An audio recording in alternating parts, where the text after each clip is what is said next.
Ethan Cole had always been a man of few words and even fewer fears. Born and raised in the harshest corners of Earth, where survival was never guaranteed, he had learned to adapt quickly. His life had been shaped by storms, deserts, and frozen wastelands. He didn't know what it meant to live comfortably, but he knew how to stay alive. That was why, when a strange group of soldiers surrounded him one cold morning, Ethan wasn't surprised. Deep down, he'd known this day would come. The soldiers wore uniforms unlike anything Ethan had ever seen. Sleek black suits with glowing insignias on their chests.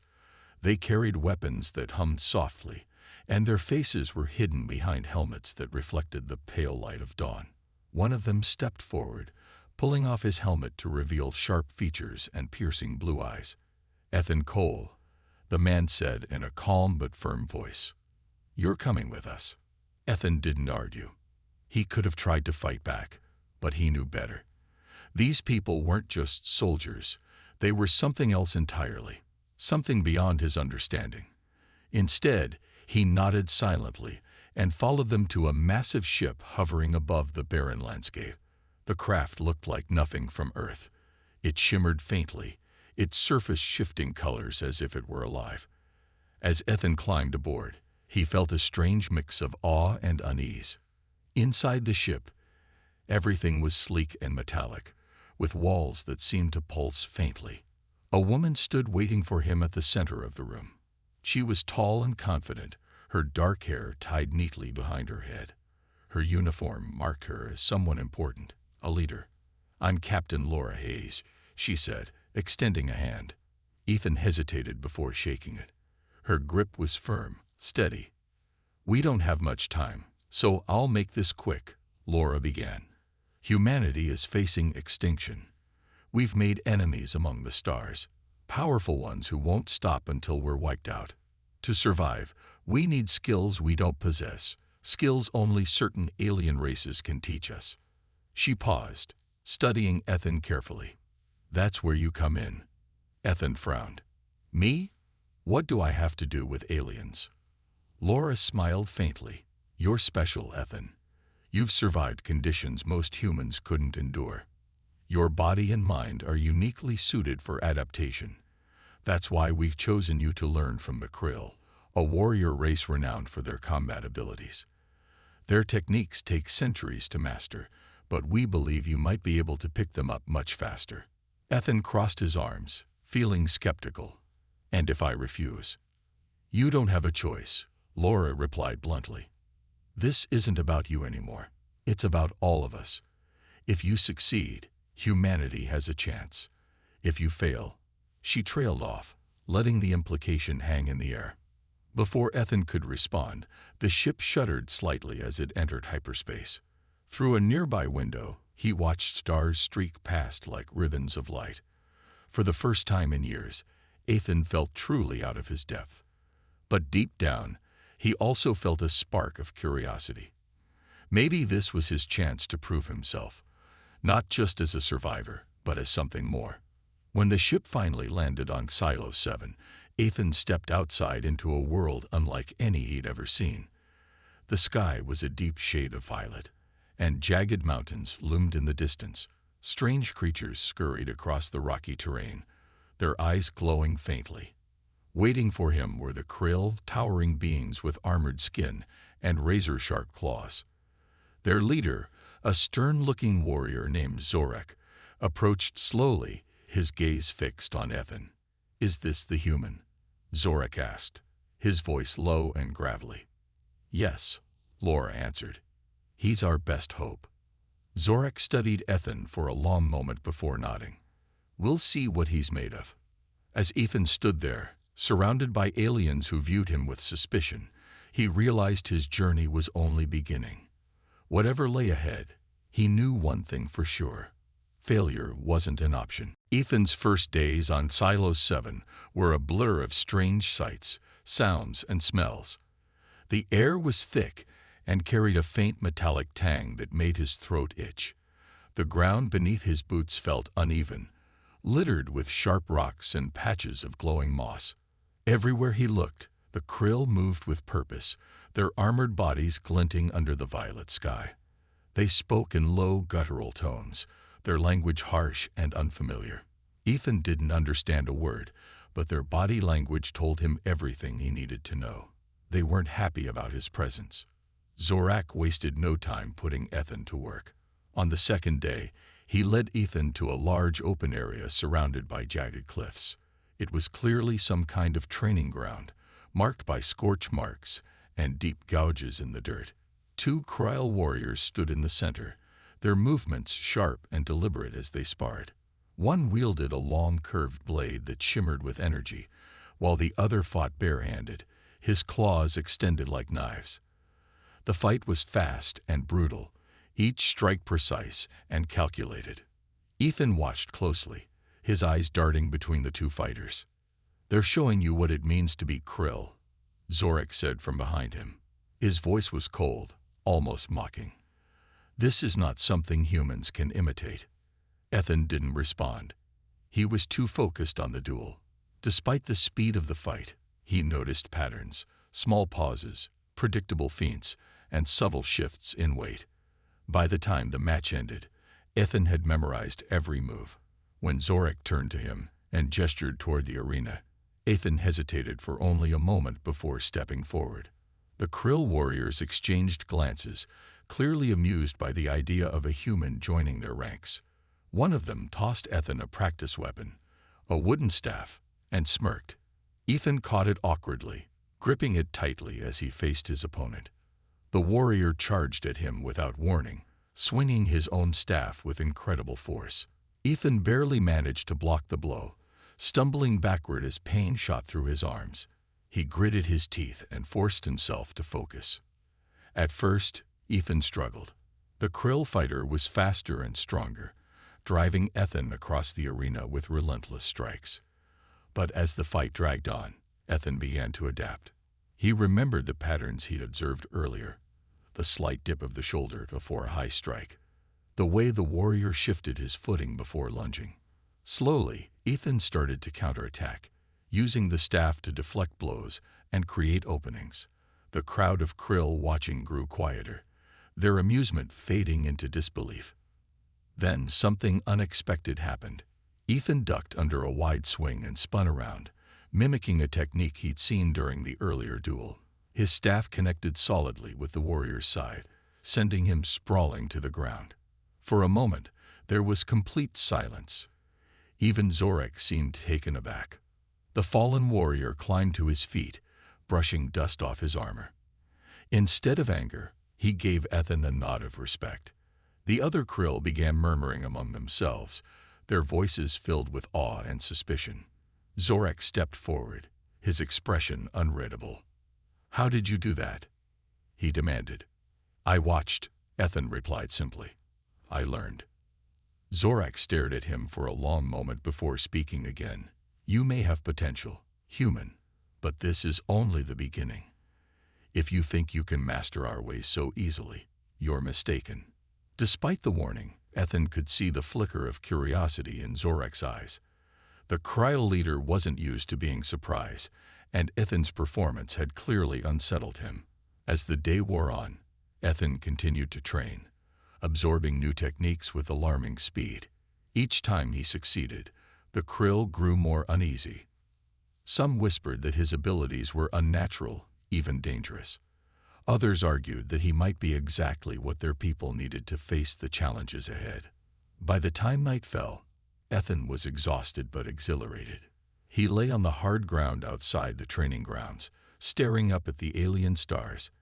For the first time since arriving on Silo 7, he felt a glimmer of hope. Maybe he really could do this. Maybe he could bridge the gap between humans and Kryl. But as sleep overtook him, Ethan couldn't shake the feeling that trouble was brewing just beneath the surface. The next morning, Ethan woke up to the sound of heavy footsteps and low voices. The Kryl were already gathered around the training grounds, their armored bodies casting long shadows in the pale light of dawn. Zorak stood at the center, his arms crossed as he watched Ethan approach. There was a new intensity in the air, a tension that hadn't been there before. Ethan could feel the weight of dozens of eyes on him, some curious, others hostile. Today, Zorak announced, we test your limits. Ethan didn't ask what that meant. He had learned quickly that questions only annoyed the krill. Instead, he nodded and stepped forward, gripping the wooden staff they had given him. Two krill warriors moved into position opposite him, their weapons gleaming with energy. Ethan frowned. Fighting one opponent was hard enough, but two. Still, he tightened his grip and prepared himself. The first warrior charged at him, swinging his blade in wide arcs. Ethan blocked the strikes as best he could, but the second warrior circled around, waiting for an opening. When the second attack came, Ethan barely managed to dodge, the tip of the blade grazing his arm. Pain shot through him, but he forced himself to stay focused. He remembered what he'd learned during the previous day's sparring: patterns, timing, balance. Slowly, he began to adapt. He feinted left, drawing one warrior closer, then spun to block the other's attack. Using the momentum, he drove his staff into the first warrior's side, sending him stumbling backward. The crowd of krill let out a collective gasp. Ethan didn't have time to celebrate. The second warrior pressed forward, his claws slashing through the air. Ethan ducked and rolled, coming up behind the warrior and striking him firmly across the back. Both krill fell to the ground, defeated. For a moment, there was silence. Then the krill erupted into murmurs. Some cheered, while others looked uneasy. Zorak stepped forward, his expression unreadable. "You're learning faster than anyone thought possible," he said, his voice low. "But this isn't just about strength or speed. It's about understanding our ways, our culture. Can you truly grasp that?" Before Ethan could respond, Dr. Emily Carter approached. She was part of the human team sent to monitor his progress, and she had been watching quietly from the sidelines. "I've been studying his brain activity," she said, addressing Zorak. "It's unusual. His neural pathways are adapting at an incredible rate. I think it's because of his background. Growing up in extreme conditions may have rewired his brain for rapid learning." Zorak narrowed his eyes. "So you're saying he's not normal?" "No," Emily replied cautiously. "He's extraordinary." The word hung in the air, heavy with meaning. Ethan felt a mix of pride and unease. He didn't want to be seen as a freak, but he also knew his abilities were his greatest asset. As the days passed, he continued to train, mastering more advanced techniques. He learned to wield energy blades, control bursts of psychic energy, and even predict his opponent's moves. Each success brought new respect from some of the krill, but also growing suspicion from others. One evening, as Ethan sat resting after a long day of training, a young krill warrior named Vrax approached him. Unlike the others, Vrax seemed less hostile and more curious. "How do you do it?" he asked, his voice softer than most of his kind.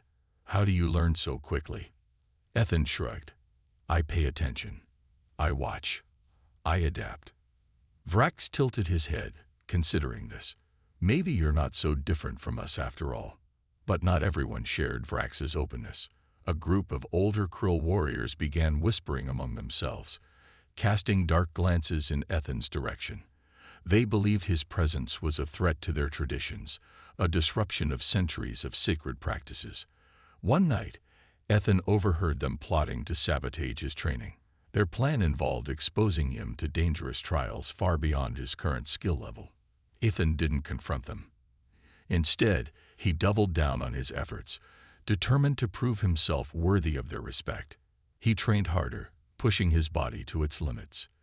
By the end of the week, he had earned the admiration of many krill. But the whispers of dissent still lingered.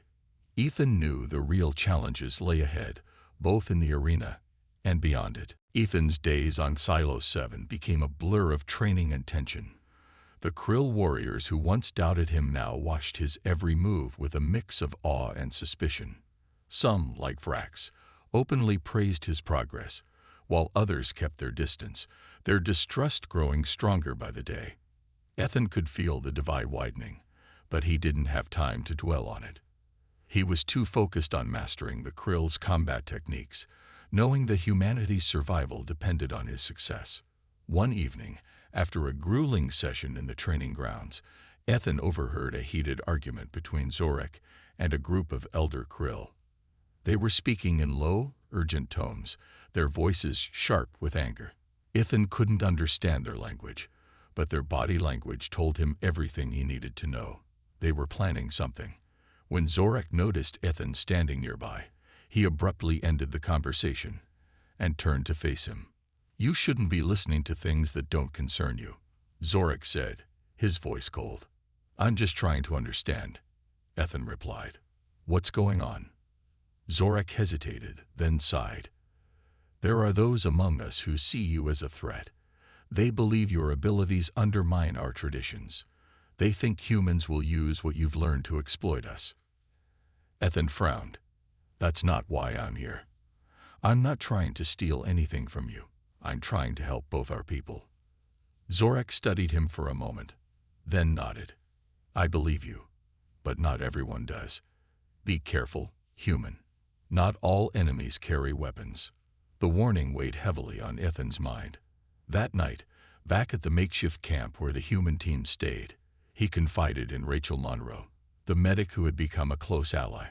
She listened quietly as he explained what he'd overheard, her expression growing more serious with each word. "This is bad," Rachel said finally. "If the Krill turn against us, we're finished. We need them on our side." "There's more," Ethan admitted. "Captain Hayes has been keeping secrets.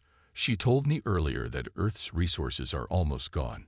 Humanity isn't just trying to survive. We're trying to take what we need from other species. If the Krill find out, they'll never trust us." Rachel looked troubled. "We have to stop this before it gets worse." "But how?" Ethan thought for a moment, then made a decision. "I'll challenge Zorak to a public duel. If I win, I'll prove that humans and Krill can work together.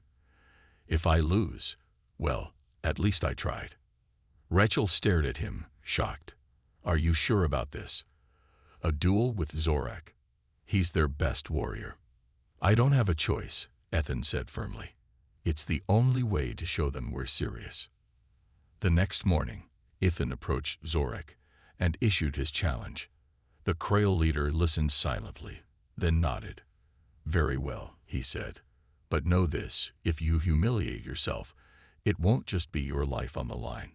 It will be the future of your people." The duel was set for the following day, and news of it spread quickly through the Krill ranks. Some saw it as a chance to put Ethan in his place, while others hoped he might succeed. As Ethan prepared, he trained harder than ever, pushing himself to the brink of exhaustion. Vrax came to him one evening, offering advice. "You're strong," Vrax said, "but strength alone won't win this fight. You need to think like a Krill. Use your instincts, not just your skills." Ethan nodded, grateful for the guidance. The night before the duel, he sat alone under the alien stars, reflecting on everything that had brought him here. He thought about Earth, about the harsh landscapes that had shaped him, and about the burden of being humanity's last hope. For the first time, he allowed himself to feel the weight of it all. But as sleep overtook him, he resolved to face whatever came next with courage. The morning of the duel arrived, and the entire Krill tribe gathered in the Arena of Shadows. The air was thick with anticipation as Ethan stepped into the arena, facing Zorak across the rocky ground. The Krill leader's expression was unreadable, but his stance was confident. Ethan took a deep breath, gripping his weapon tightly. He knew this wasn't just a fight. It was a test of trust, respect, and survival. Whatever happened next would change everything. The Arena of Shadows was silent as Ethan and Zorak faced each other, their weapons glinting faintly in the dim light. The jagged cliffs surrounding the arena cast long shadows, making the space feel smaller and more intense. Ethan's heart pounded in his chest, but he forced himself to stay calm. He gripped his energy blade tightly, feeling its weight and balance. Across from him, Zorak stood like a statue, his eyes locked onto Ethan's every move. The duel began without warning. Zorak charged forward with incredible speed, his claws extended like knives. Ethan barely had time to raise his blade to block the first strike. The force of the impact sent shockwaves through his arms, but he held his ground. Zorak didn't pause, pressing his attack with relentless precision. Each swing of his claws came dangerously close to Ethan's skin, forcing him to dodge and weave. Ethan knew he couldn't win by brute strength alone. Zorak was faster and stronger, a warrior who had spent centuries honing his skills. But Ethan had something else: adaptability. He remembered Vrax's advice: think like a krill. He began to anticipate Zorak's moves, noticing subtle shifts in his stance and the way his muscles tensed before each strike. Slowly, Ethan started to counterattack, using quick, calculated strikes to create openings. The crowd of krill watched in stunned silence. They had expected Ethan to fall quickly, but instead, he was holding his own. Some murmured in disbelief, while others cheered for Zorak to finish the fight. The duel became a blur of motion, energy blades clashing and sparks flying. Ethan's movements were fluid, almost instinctive, as if his body had memorized every lesson he'd learned during his training. Zorak grew more aggressive, unleashing a flurry of attacks that pushed Ethan to the edge of the arena. For a moment, it seemed like Ethan might lose. He stumbled backward, his footing slipping on the uneven ground. Zorak lunged forward, aiming for a finishing blow. But Ethan twisted at the last second, narrowly avoiding the strike. Using Zorak's momentum against him, Ethan drove his blade into the krill leader's side, forcing him to step back. The crowd erupted into shouts and cheers. Zorak paused, breathing heavily, and looked at Ethan with newfound respect. "You've earned this," he said, lowering his weapon. "No human has ever come this far." Ethan lowered his blade as well, his chest rising and falling with exhaustion. He hadn't killed Zorak. He had spared him.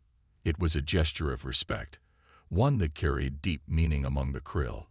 Zorak nodded slowly, then turned to address the gathered crowd. "This human has proven himself," Zorak declared, his voice carrying across the arena.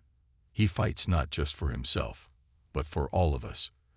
From this day forward, we will share our knowledge with humanity, not out of fear, but out of trust."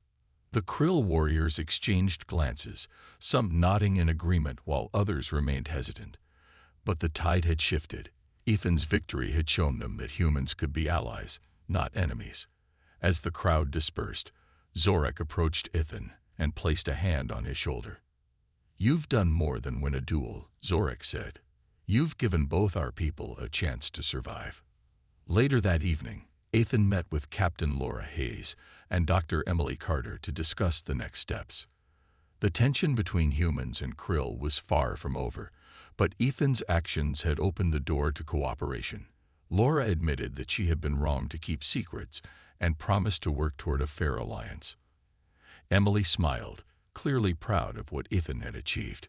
As Ethan stood outside the krill encampment, staring up at the violet sky, he felt a sense of accomplishment he hadn't known before. He had faced impossible odds and emerged victorious, not just in battle, but in earning the trust of a proud and ancient race.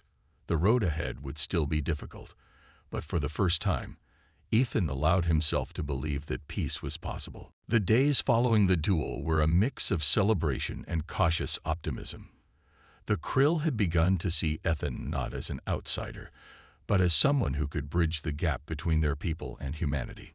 Zorak himself took a more active role in Ethan's training, teaching him advanced techniques that even the most skilled krill warriors rarely mastered.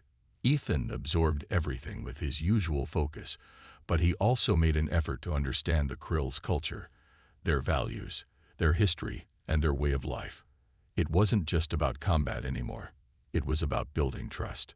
Meanwhile, Captain Laura Hayes worked tirelessly to repair the damaged relationship between humans and krill. She organized meetings with Zorak and other krill leaders, discussing ways to ensure both species could benefit from their alliance. At first, the talks were tense, with many krill still wary of humanity's intentions. But Ethan's presence helped ease the tension, his respect for the Krill's traditions, and his willingness to listen won over even the most skeptical warriors. One evening, as Ethan sat by a campfire with Vrax and a few other Krill, he felt a sense of belonging he hadn't expected. The warriors shared stories of their battles and victories, their voices filled with pride. Ethan listened quietly, occasionally asking questions to show his interest. When it was his turn to speak, he told them about Earth, not the politics or the struggles, but the beauty of its harshest landscapes. He described towering mountains, endless deserts, and frozen tundras, painting a picture of a world that, despite its challenges, was worth fighting for. "You've seen so much," Vrax said, his tone thoughtful. "No wonder you're so strong." "It's not just about strength," Ethan replied. "It's about learning, adapting, and finding a way forward, even when things seem impossible." His words resonated with the Krill, who had always valued resilience above all else. Slowly, the divide between humans and Krill began to shrink. Ethan noticed small changes. A Krill warrior offering him water during training, another nodding in greeting as they passed. These gestures might have seemed minor, but they meant the world to Ethan. They were signs of progress. However, not everyone was pleased with the growing alliance. A faction of elder Krill, led by a stubborn warrior named Kral, continued to oppose any cooperation with humans. They saw Ethan's success as a threat to their way of life, and feared that sharing their knowledge would weaken their race. One night, Ethan overheard Kral and his followers plotting to sabotage the alliance by staging an attack on the human encampment. Ethan knew he had to act quickly. He approached Zorak and told him what he'd heard. At first, Zorak was reluctant to believe him, but Ethan's sincerity and the evidence he provided convinced the leader to take action. Together, they confronted Kral and his followers, exposing their plan before it could be carried out. The betrayal shocked the Krill tribe, and Kral's faction was stripped of their authority. With the immediate threat neutralized, Ethan turned his attention to the future. He worked closely with Zorak and Laura to draft a formal agreement between humans and Krill. The treaty outlined how knowledge and resources would be shared equally, ensuring neither side could exploit the other.